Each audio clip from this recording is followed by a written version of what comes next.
warahmatullahi wabarakatuh. Perkenalkan, nama saya Aisyah. Saya Humaira dari kelompok 3. Di sini saya mau bahas tentang pelecehan seksual. Jadi saya mau nanya langsung Bapak, menurut Bapak apa sih faktor yang terjadi tentang pelecehan seksual di Indonesia ini? Oke, buat faktor yang terjadi sebenarnya ada dari dua sisi ya, dari sisi perempuan itu sendiri sama dari sisi laki-laki. Mungkin saya bakal bahas sisi laki-laki terlebih dahulu. Buat sisi laki-laki mungkin yang pertama itu adalah bahwa laki-laki tersebut itu tidak kuat untuk menahan syahwat atau nafsu dirinya. Terus yang kedua, laki-laki tersebut juga kurang pengetahuan akan betapa mulianya wanita. Jadi dia atau laki-laki itu cenderung sering melecehkan wanita. Terus yang ketiga juga bahwa laki-laki tersebut tidak sadar bahwa dia juga punya wanita di keluarganya, entah ibunya atau adiknya atau istrinya dan lain-lain. Terus juga yang keempat bisa jadi faktor dari peraturan yang ada, yang mana peraturan ini sangat merugikan wanita sehingga laki-laki di situ ada celah atau juga ada kesempatan untuk melakukan pelecehan seksual tersebut.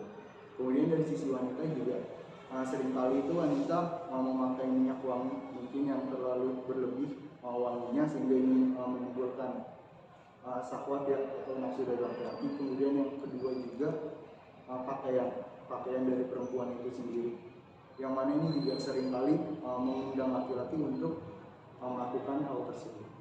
Sebelumnya saya mau jawab yang tentang pakaian. Tapi menurut saya itu pakaian itu tidak bermasalah juga Pak. Kadang dia udah tertutup juga masih sering dilecehkan. Itu tergantung dari laki-lakinya. Dia mungkin udah terjadi, udah ada berpikiran melakukan itu sih Pak. Itu yang menurut saya. Yang kedua, saya ingin bertanya bagaimana peran Bapak sebagai orang tua jika misalnya anak Anda dilecehkan sebagai seksual. Oke, peran saya sebagai orang tua mungkin yang pertama saya akan menindak tegas pelaku tersebut. Karena juga saya sebagai laki-laki tidak ingin entah anak saya, khususnya kan sini anak saya itu dilecehkan.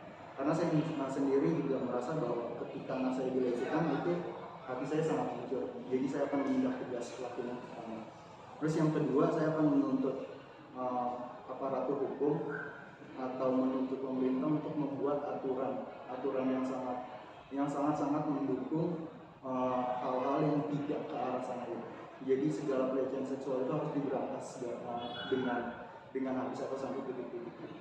Terus yang ketiga juga jika saya punya anak laki-laki atau keponakan laki-laki, saya akan memperingatkan dia bahwa untuk tidak melecehkan perempuan itu sendiri. Karena pada dasarnya bagi saya pribadi keluarga perempuan lebih tinggi daripada laki-laki. Ketiga, menurut Bapak hukum apa sih yang sebaiknya diterapkan pada pelaku pelecehan seksual?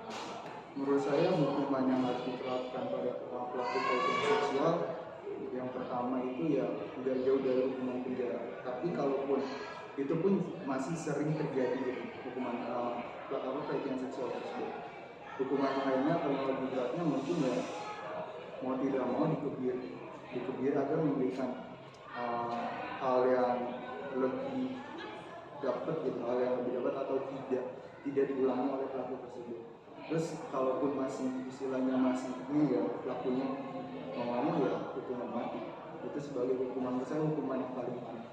Terakhir Pak, menurut Bapak bagaimana sih cara mengurangi tindak pelecehan seksual ini di Indonesia?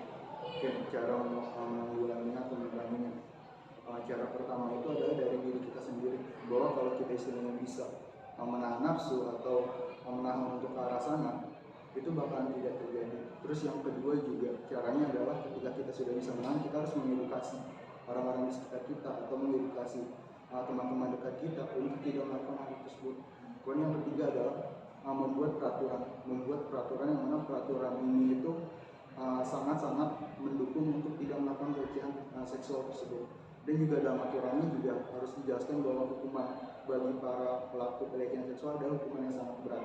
Dan yang terakhir mungkin adalah bahwa segala sesuatu di dunia ini itu adalah berasal dari perempuan. Dan dalam hal ini saya ingin bahwa semua manusia itu menganggap derajat perempuan lebih tinggi daripada laki-laki. Karena pada dasarnya baik dalam hal agama ataupun dalam hal sosial ya memang pada dasarnya perempuan lebih tinggi daripada laki-laki.